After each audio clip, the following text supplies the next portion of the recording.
Hey, it's 42 Tribes. A lot of times I have trouble telling or explaining to people why the religions are broken. I was talking to this brother on Dinus Amir's YouTube channel in the comments, and I was trying to explain to him that African spirituality is just as broken as Abrahamic religions because they don't function. And I don't think he was appreciating it. Well, he might have been. I don't know. But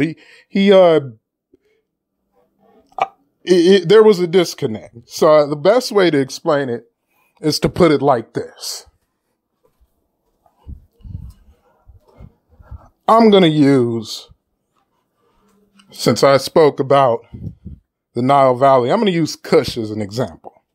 Okay? Let's compare Kush going to, we say India. Now let's go all the way. I'm gonna do this for the brothers that say that Africans came before Columbus, because I think that's true. It's just not to a large enough degree to where it's just like you just can't deny it in the genetic test. So we're gonna say Kushites at the height of Kush was like, okay, let's go to India. Let's say they make the Columbus mistake. They miss India. They go all the way around the world, and they're like, okay, we find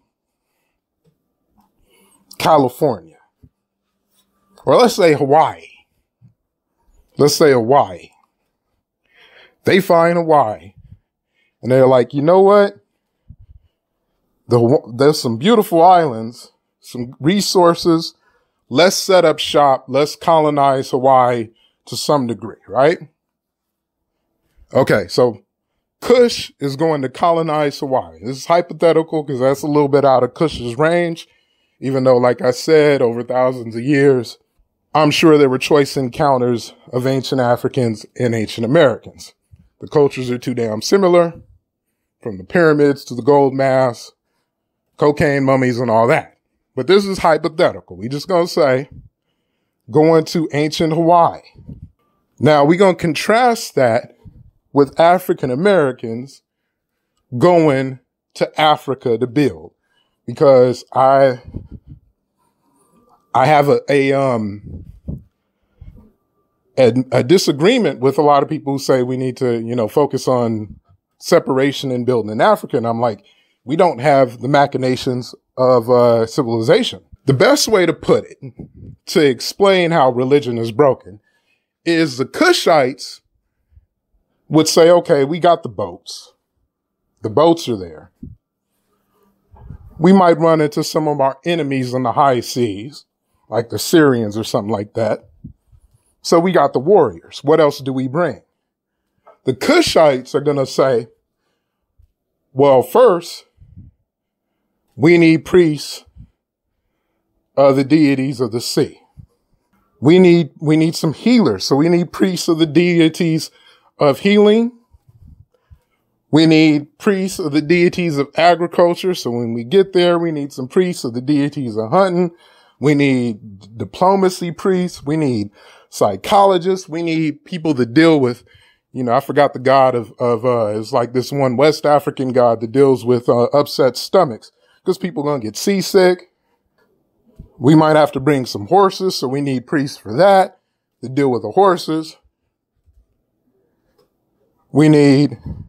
So they gonna need priests for every science and aspect of civilization. They gonna need them, and they will bring them. Now contrast that to the African Americans going to Africa. You mentioned, okay, we're gonna bring some priests. No, they're hucklebucks. They're just gonna come and they're going to pacify the Africans. They got, like, it's bad business to bring priests. We don't want to bring priests. What are we going to do? That's like some white supremacy colonists. We're going to, and understandably so. Our priests Ain't gonna do nothing. What we gonna do? Bring Creflo Dollar? Well, shit, it might make sense to bring Creflo Dollar. He got some money. But that's about the only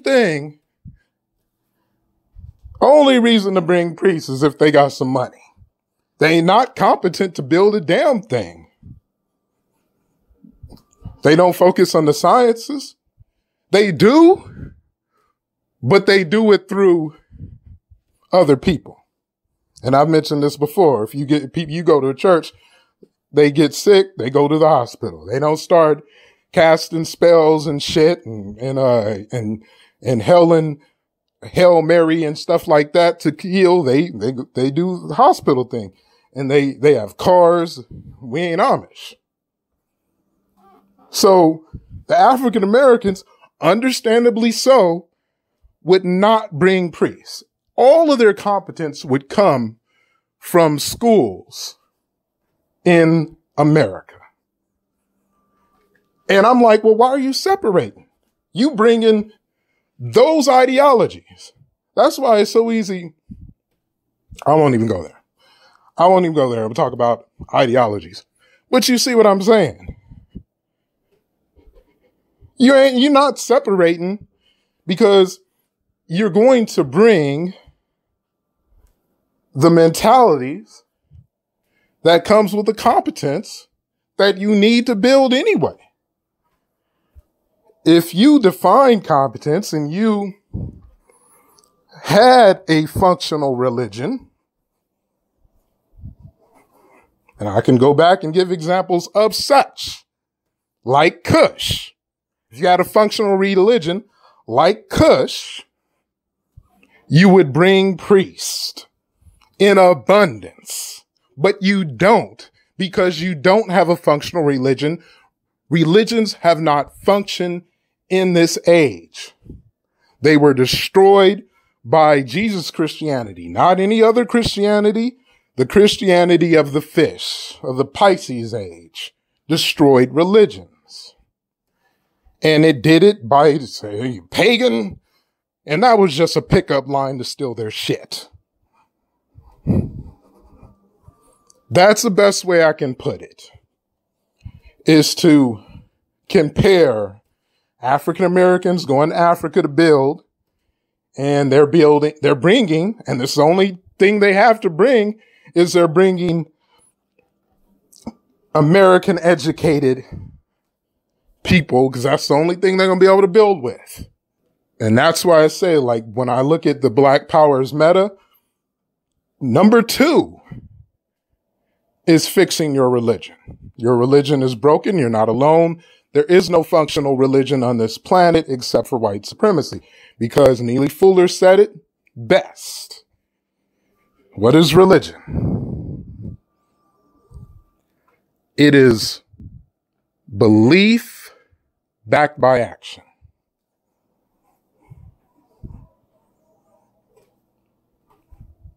Hey, I don't know how else I can explain it. It's broken. I don't care the Orishas, whatever animus spirituality you have, it might be great. I can point to a lot of Christian churches that are competent in many fields, but it still is broken as, what's homeboy from the Philadelphia 76ers, Fultz. He had that arm injury and he couldn't do nothing. Sure, he could go out on the practice court and dribble with one hand, maybe shoot a 5-foot jump shot. So you could say, man, he can still play basketball. He does a few things. Just like the Christian church, it does some things, but still broken. Religions are worldwide are on IR, injured reserve, to give you that sports analogy. That's the best way I can put it in 10 minutes. And I'm still long-winded. I turn 10 minutes into 80, and I'll do it another time. But for now, bye-bye.